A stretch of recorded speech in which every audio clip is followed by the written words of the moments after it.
ಎಲ್ರಿಗೂ ನಮಸ್ಕಾರ. Welcome back to my YouTube channel. ನಾನು ತನಿಕಾ. ಇವತ್ತು ನಾವು ಕೊಟ್ಟೂರು ತೇರಿಗೆ ಹೋಗಿದ್ದು ಒಂದು ವಿಡಿಯೋನ ಶೇರ್ ಮಾಡ್ತಾ ಇದ್ದೀನಿ. ತೇರಿಗೆ ಹೋಗಿದ್ದು ಅಂತಂದರೆ ನಾವು ತೇರು ಮುಗಿದು ಒಂದು 4-5 ದಿನ ಆದಮೇಲೆ ಹೋಗಿದ್ವಿ. ನಾಳೆ ಶಿವರಾತ್ರಿ ಅಂದರೆ ಇವತ್ತಿನ ದಿನ ಏನೋ ಹೋಗಿದ್ವಿ. ಅದು ಕೂಡ ನೈಟ್ ಹೋಗ್ತಾ ಇದ್ದೀವಿ. ಯಾಕೆಂದರೆ ಏನೇನು ಅಂಗಡಿ ಅಂದಮೇಲೆ ಗೊತ್ತಲ್ವ, ನಮ್ಮದು ಅಂಗಡಿ ಇರೋದ್ರಿಂದ ಡೇ ಅಂತೂ ಹೋಗೋಕ್ಕಾಗೋದೇ ಇಲ್ಲ. ಹಾಗಾಗಿ ನೈಟ್ ಹೋಗ್ತಾ ಇದ್ದೀವಿ. ನಮ್ಮ ಚಿನ್ನವರು ಬಂದಿದ್ದರು, ಹಾಗಾಗಿ ಅವ್ರನ್ನೆಲ್ಲ ಕರ್ಕೊಂಡು ನಾವು ಕೊಟ್ಟೂರು ಹೋಗ್ತಾಯಿದ್ದೀವಿ. ಕೊಟ್ಟೂರು ಇವಾಗ ಎಂಟ್ರೆನ್ಸ್ ಆಗ್ತಾಯಿದ್ದೀವಿ. ನಾವು ಹೋಗೋ ಅಷ್ಟೊತ್ತಿಗೆ ಆಲ್ಮೋಸ್ಟ್ ಲೇಟೇ ಆಗಿತ್ತು. ಅವತ್ತು ಒಂದು 9 ಗಂಟೆ ನಾವು ಇಲ್ಲಿ ಬಿಡಬೇಕಾದ್ರೆ ಸ್ವಲ್ಪ ಲೇಟೇ ಆಯಿತು ಹೋಗಬೇಕಾದ್ರೆ. ಬಟ್ ನಾವೇನಂದರೆ ಹಣ್ಣು ಕಾಯಿ ಮಾಡಿಸ್ಕೊಂಡ್ರೆ ಸಾಕು ಅಂದ್ಕೊಂಡು ಆ ಥರ ಹೋದ್ವಿ. ಮತ್ತು ಜಾತ್ರೆ ಎಲ್ಲ ಅಡ್ಡಾಡೋಕ್ಕೆಲ್ಲ ಆಲ್ಮೋಸ್ಟ್ ಎಲ್ಲ ಕ್ಲೋಸ್ ಮಾಡ್ತಿದ್ರು. ನಮ್ಮ ಕಡೆ ಹಣ್ಣು ಕಾಯಿ ಎಲ್ಲ ಮುಗಿಸ್ಕೊಂಡು ಬರೋಷ್ಟೊತ್ತಿಗೆ, ದೇವ್ರ ದರ್ಶನ ಎಲ್ಲ ಮಾಡಿ ಬರೋಷ್ಟೊತ್ತಿಗೆ ಇನ್ನೇನು ಮಾಡಿದ್ರು, ಮತ್ತೆ ಟೈಮ್ ಸಿಗಲ್ಲವಲ್ಲ. ಹಾಗಾಗಿ ಮತ್ತು ಇನ್ನೊಂದು ಅಂದರೆ ನಾನು ಪಾದಯಾತ್ರೆ ಹೋಗಬೇಕಿತ್ತು. ಆ್ಯಕ್ಚುಲಿ ತುಂಬ ಆಸೆ ಇತ್ತು. ಒಂದು 2-3 ವರ್ಷದಿಂದ ಅನ್ಕೊತಾನೇ ಇದ್ದೀನಿ ಹೋಗೋಣ ಅಂತ. ಬಟ್ ಅದೇ ಟೈಮಲ್ಲಿ ನನಗೆ ಪರ್ಸ್ನಲ್ ಪ್ರಾಬ್ಲಮ್ ಆಗುತ್ತೆ, ಹೋಗೋಕ್ಕೆ ಆಗ್ತಾಯಿಲ್ಲ. ಅದೇ ಬೇಜಾರು ನನಗೆ. ಎಷ್ಟು ಸಲ ಅಂದ್ಕೊಂಡಿದ್ದೀನಿ ಅಂದರೆ ಹೋಗೋಣ ಅಂತ. ಬಟ್ ಅದೇ ಪ್ರಾಬ್ಲಮ್. ಇನ್ನೇನು ಗೊತ್ತಲ್ಲ ಹುಡುಗಿಯರಿಗೆ ಅಥವಾ ಲೇಡೀಸ್ಗಳಿಗೆ ಹೋಗೋಕ್ಕೆ ಅದೊಂದು ಪ್ರಾಬ್ಲಮ್ ಆದರೆ ಹೋಗೋಕ್ಕೆ ಆಗೋಲ್ಲ. ಒಂದು 2-3 ಸಲ ಹಂಗೆ ಆಗಿಬಿಟ್ಟಿದೆ. ನೋಡೋಣ ಯಾವಾಗ ಕೊಟ್ಟೂರೇಶ್ವರ ಸ್ವಾಮಿ ನಮ್ಮನ್ನು ಪಾದಯಾತ್ರೆ ಕರ್ಸ್ಕೊತಾನೆ ಆವಾಗಲೇ ಹೋದ್ರಾಯಿತು. ಇನ್ನೇನು ಮಾಡೋಕ್ಕಾಗಲ್ಲ. ಹಾಗಾಗಿ ಅಟ್ಲೀಸ್ಟ್ ಜಾತ್ರೆಗಾದರೂ ವರ್ಷ ಹೋಗೇ ಹೋಗ್ತೀವಿ ನಾವು ಜಾತ್ರೆಗೆ. ಒಂದು ವರ್ಷವೂ ಕೂಡ ಬಿಡಲ್ಲ. ನೋಡಿ ಇವಾಗ ಎಂಟ್ರೆನ್ಸ್ ಬಂದು ಆಲ್ಮೋಸ್ಟ್ ಎಲ್ಲ ಕ್ಲೋಸ್ ಮಾಡ್ತಾಯಿದ್ದಾರೆ. ಅವನು ಬರೋಷ್ಟೊತ್ತಿಗೆ ಒಂದು 9:30 ಏನೋ ಆಗಿತ್ತು ಅನಿಸುತ್ತೆ. ಜಾತ್ರೆ ಅಲ್ವಾ ಪಾಪ ಅವರಿಗೆಲ್ಲ ಇದಾಗಿ ಕ್ಲೋಸ್ ಮಾಡ್ತಾಯಿದ್ದಾರೆ ಆಲ್ಮೋಸ್ಟು. ನೋಡ್ಬೋದು ನೀವು, ಹೂವಿನ ಅಲಂಕಾರ ಎಲ್ಲ ಎಷ್ಟು ಚೆನ್ನಾಗಿ ಮಾಡಿರ್ತಾರೆ ಅಂದರೆ ನನಗೆ ಬರೋಕ್ಕೆ ಆಗಿರಲಿಲ್ಲ. ನಾನು ಫಸ್ಟೇ ಅಟ್ಲೀಸ್ಟ್ ಜಾತ್ರೆ ಮುಗಿದ್ಮೇಲೆ 1 ದಿನ 2 ದಿನಕ್ಕಾದರೂ ಬರೋಣ ಅಂತ ಅಂದ್ಕೊಂಡ್ವಿ. ಮತ್ತು ಅದಿರುತ್ತಲ್ಲ ಎಷ್ಟು ದಿನ ಅಂತ, ಹಂಗೆ ಬರೋಕ್ಕಾಗಲೇ ಇಲ್ಲ. ಅಂತೂ ಫೈನಲಾಗಿ ಜಾತ್ರೆ ಮುಗಿದು ಒಂದು 5 ದಿನಕ್ಕೆ ಬಂದಿದ್ವಿ. ನೋಡಿ ಹೂವಿನ ಅಲಂಕಾರ ಎಲ್ಲ ನೋಡೋಕ್ಕೆ ತುಂಬ ಖುಷಿ ಆಗ್ತಿರುತ್ತೆ. ಅಷ್ಟು ಗ್ರ್ಯಾಂಡಾಗಿ ಮಾಡಿರ್ತಾರೆ ಅಲಂಕಾರ ಎಲ್ಲದೂ ಅಷ್ಟೇ. ನೋಡ್ತಿರ್ಬೋದು ಸುತ್ತ. ನಾನು ಇನ್ನೂ ಚೆನ್ನಾಗಿರುತ್ತೆ. ಬಟ್ ಇನ್ನು ಜಾತ್ರೆ ಮುಗಿದು 4-5 ದಿನ ಆಗಿತ್ತಲ್ವ, ಹಾಗಾಗಿ ಸ್ವಲ್ಪ ಇನ್ನೂ ಡೆಕೋರೇಟ್ ಎಲ್ಲ ಕಡಿಮೆ ಆಗಿದೆ ಅಥವಾ ಹೂವೆಲ್ಲ ಇದಾಗಿದೆ. ಮತ್ತು ಹೆಂಗೆ ಗೊತ್ತು, ಯಾವಾಗ ಹೋದರೂ ಅಷ್ಟೇ ದೇವ್ರ ದರ್ಶನ ಅದು ಹೆಂಗೋ ಏನೋ ತುಂಬ ಈಸಿಯಾಗುತ್ತೆ. ರಶ್ ಇರಲ್ಲ, ಒಂಥರ ಖುಷಿ ಆಗ್ತಿರುತ್ತೆ ಅದನ್ನು ನೋಡೋಕ್ಕೆ. ಎಷ್ಟೊತ್ತು ಬೇಕಾದರೂ ನೋಡ್ಕೊಂಬರ್ತಿರ್ಬೋದು. ಅದೇ ಒಂದು ಖುಷಿ ಇಲ್ಲಿಗೆ ಹೋದರೆ ಯಾವಾಗಲೂ ಕೂಡ. ಕೆಲವು ಟೈಮ್ ತುಂಬ ರಶ್ ಇರುತ್ತೆ, ಬಟ್ ನಾವು ಯಾವಾಗ ಹೋದರೂ ಕೂಡ ಫುಲ್ ಕಾದಿರುತ್ತೆ. ಇಷ್ಟೇ ಹತ್ತಿರದಿಂದಲೇ ನಾನು ತುಂಬ ಹೊತ್ತು ನಿಂತ್ಕೊಂಡು ದೇವ್ರ ದರ್ಶನ ಎಲ್ಲ ಮಾಡಿಕೊಂಡೇ ಬರೋದು. ಎಷ್ಟು ಸಲ ಹೋದರೂ ಅಷ್ಟೇ, ತುಂಬ ಸಲನೂ ಹಾಗೆ ಆಗುತ್ತೆ. ಏನೋ ಗೊತ್ತಿಲ್ಲ, ಪಾದಯಾತ್ರೆ ದೇವ್ರು ಯಾವಾಗ ಕರ್ಸ್ಕೋತಾರೆ ಆವಾಗಲೇ ಹೋದ್ರಾಯಿತು ಅಂತ ಅಂದ್ಕೊಂಡಿದ್ದೀನಿ. ನೋಡಿ ದೇವ್ರ ದರ್ಶನ ಎಲ್ಲ ತುಂಬ ಚೆನ್ನಾಗಾಯಿತು.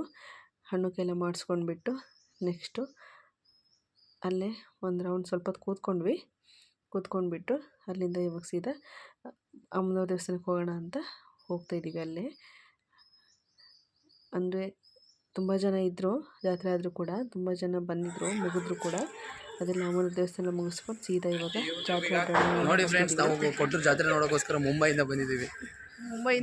ಹೇಳ್ತಾ ಇದ್ದೀನಿ ನೋಡಿ ಗೈಸ್, ನಾವು ಬಾಂಬೆಯಿಂದ ಬಂದಿದ್ವಿ ಜಾತ್ರೆ ನೋಡೋಕ್ಕೋಸ್ಕರ ಅಂತ. ಅವ್ರು ಆ್ಯಕ್ಚುಲಿ ಬಾಂಬೆ ಏನೋ ಅವ್ರೂರಲ್ಲಿ ಹಬ್ಬ ಇಲ್ಲಿ ನಮ್ಮ ಮನೇಲಿ ಒಂದು 2 ದಿನ ಇತ್ತು. ದರ್ಶನ ಎಲ್ಲ ಮುಗೀತು ಇತ್ತ ಅವಾಗ ನಾವು ಈ ಜಾತ್ರೆಗೆ ಹೋಗಿದ್ವಿ. ಅದು ಹೇಳ್ತಿದ್ದೀನಿ ಅಲ್ಲಿ ನಾವು ಅಲ್ಲಿಂದ ಸೀದಾ ನಡ್ಕೊಂಡು ಜಾತ್ರೆ ಹೋಗ್ತೀವಿ. ನೋಡಿ ಕೊಟ್ಟೂರು ಏನು ನೋಡೋಕ್ಕಾಗಲ್ಲ, ಸಿಕ್ಕಾಬಿಟ್ಟೆ ರಶ್ ಇರುತ್ತೆ. ಎಷ್ಟು ಲಕ್ಷಾಂತರ ಜನ ಸೇರ್ತಾರೆ. ಹಾಗಾಗಿ ನಾವು ತೇರಿನ ದಿನ ಅಂತೂ ಬರೋಕ್ಕಾಗೋದೇ ಇಲ್ಲ, ಬಂದೂ ಇಲ್ಲ ಯಾವಾಗಲೂ. ನಮ್ಮಗಿರೋನು ಬಂದಿದ್ದಾರೆ ಒಂದ್ಸಲ. ನೋಡಿದೆ ತೇರು ಎಷ್ಟು ಜನ ಸೇರಿರ್ತಾರೆ ಅಂದರೆ ಈ ತೇರಿಗೆ ತುಂಬ ಜನ. ಮತ್ತು ಅಲ್ಲೆಲ್ಲ ತೇರು ನೋಡ್ಕೊಂಡು ಅಲ್ಲೆಲ್ಲ ನಮಸ್ಕಾರ ಮಾಡ್ಕೊಂಡು ಸೀದಾ ಬಂದು ಇವಾಗ ಜಾತ್ರೆ ಅಡ್ಡಾಡೋಣ ಅಂತ ಬಂದ್ವಿ. ಅಷ್ಟರಲ್ಲಿ ಇಲ್ಲಿ ಅಮ್ಮು ಸ್ವೀಟ್ ಕಾರ್ನ್ ಬೇಕು ಅಂದ್ಲು. ಎಲ್ಲರೂ ಸರಿ ಆಯಿತು ಸ್ವೀಟ್ ಕಾರ್ನ್ ತೊಗೊಳ್ಳೋಣ ಅಂತ ತೊಗೊಂಡ್ವಿ.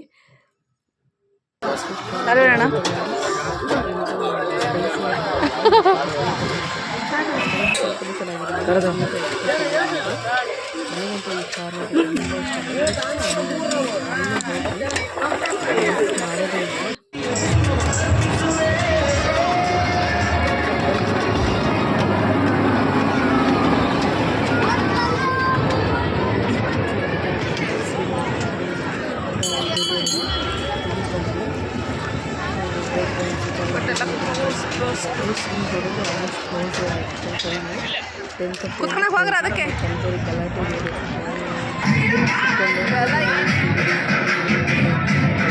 ತೋಟದೆಲ್ಲ ಮುಂದೆ ಇದ್ದಾರೆ.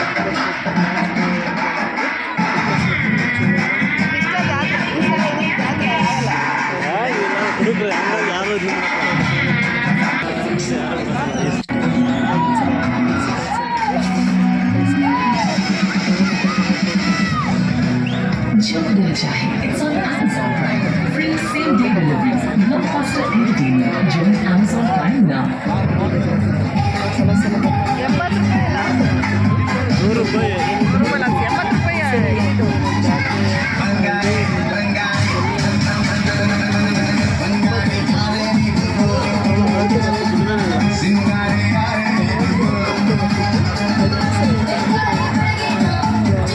ಇದಾರ ಒಂದು ಸಿಗ್ತದೆ ಬಿಡಿ.